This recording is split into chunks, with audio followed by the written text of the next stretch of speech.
Pada zaman dahulu, di negeri antah-berantah, hiduplah sepasang suami istri yang sangat miskin karena disumpahi oleh Bathara Indra dan sangat dibenci orang. Setiap kali mereka mengemis di pasar dan kampung, mereka dipukuli dan diusir hingga ke hutan.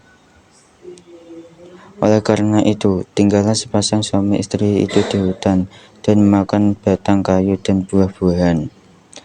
Setelah beberapa lama, istri si miskin hamil selama 3 bulan. Sang istri ingin sekali memakan buah mangga yang ditanam di taman raja. Si miskin pun terketuk hatinya karena dahulu ia di keinderaan waktu masih raja ia tidak ingin memiliki anak. Namun sekarang ia akan memiliki anak dan berkata, "Istriku, apa kamu ingin membunuhku? Apakah kamu tidak tahu tentang masa lalu kita? Jangan meminta sesuatu, kita tidak bisa mengambil buah mangga yang ada di taman raja." Setelah istrinya mendengar perkataan suaminya itu, ia semakin menangis. Lalu suaminya berkata, "Diamlah istriku, jangan menangis. Aku akan mencarikan buah mangga itu dan memberikannya padamu." Istrinya pun berhenti menangis. Lalu si miskin pergi ke pasar mencari buah mangga. Setelah sampai di pedagang buah mangga, ia ragu untuk meminta buah mangga karena ia takut orang akan memukulinya. Pedagang buah mangga pun bertanya, "Hai miskin, apa yang kamu inginkan? Jika Tuhan mempunyai belas kasihan, berilah saya sebiji buah mangga yang sudah busuk itu." Orang yang berada di pasar pun menjadi iba karena mendengar kata-kata si miskin itu.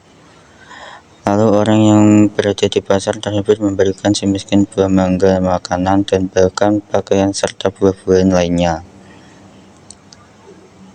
Si miskin pun heran karena biasanya ia diusir, dipukul hingga dilempari kayu dan batu. Setelah ia berpikir seperti itu di dalam hatinya, ia pun pergi ke hutan untuk menemui istrinya. "Istriku, ini buah mangga, makanan, pakaian, dan beberapa buah-buahan." Kemudian istrinya menginjak-injak apa yang diperoleh si miskin tersebut sambil menceritakan apa yang terjadi. Istrinya pun menangis dan tidak mau makan jika bukan buah mangga yang ditanam di taman raja dan berkata, "Biarkan saja aku mati."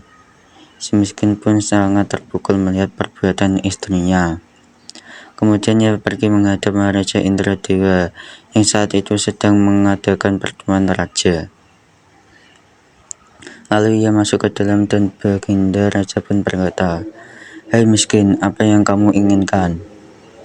Si miskin pun menjawab sambil bersujud, "Tuanku, ampunilah hamba. Hamba datang ke sini ingin meminta buah mangga yang sudah jatuh ke tanah tuanku. Apa yang kau ingin lakukan dengan buah mangga itu?" "Untuk dimakan tuanku." "Tolong ambilkan setangkai buah mangga untuk si miskin ini." Kemudian diberikan buah mangga tersebut untuk si miskin yang sedang sujud kepada baginda raja.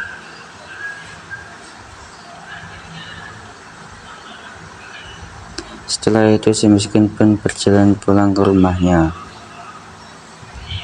Setelah dilihat oleh sang istri akan si miskin datang membawa setangkai buah mangga, ia pun tertawa senang sambil memakan buah mangga tersebut.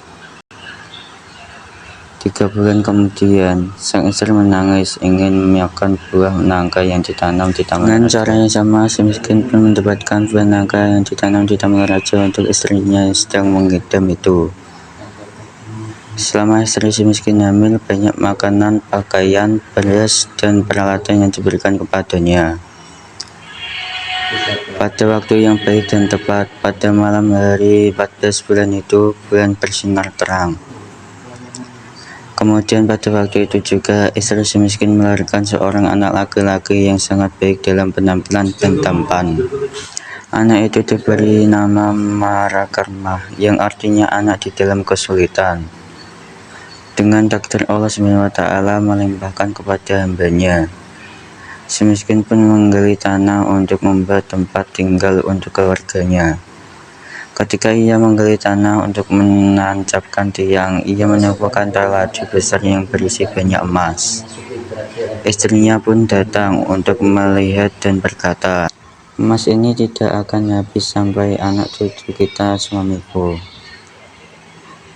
Ia pun menjadi kaya dan membeli barang-barang kebutuhannya seperti kendi, utar-utar, pelana kuda, keris, dan sebagainya. Setelah kembali dari membeli barang-barang tersebut, ia mandi dengan turut nifis, menimang anaknya dan berseru, "Jika engkau sungguh-sungguh anak dewa yang ingin menerangkan wajah ayahanda ini, biarkan negeri di hutan ini menjadi negeri yang lengkap dengan kota, parit, dan istana, serta menteri, rakyat, dan semua raja-raja besar." Terkabullah permintaan itu, dan si miskin menjadi raja dan berganti nama menjadi Maharaja Indra Angkasa, dan istrinya berganti nama menjadi Ratna Dewi, dan negeri itu dinamakan Puspasari.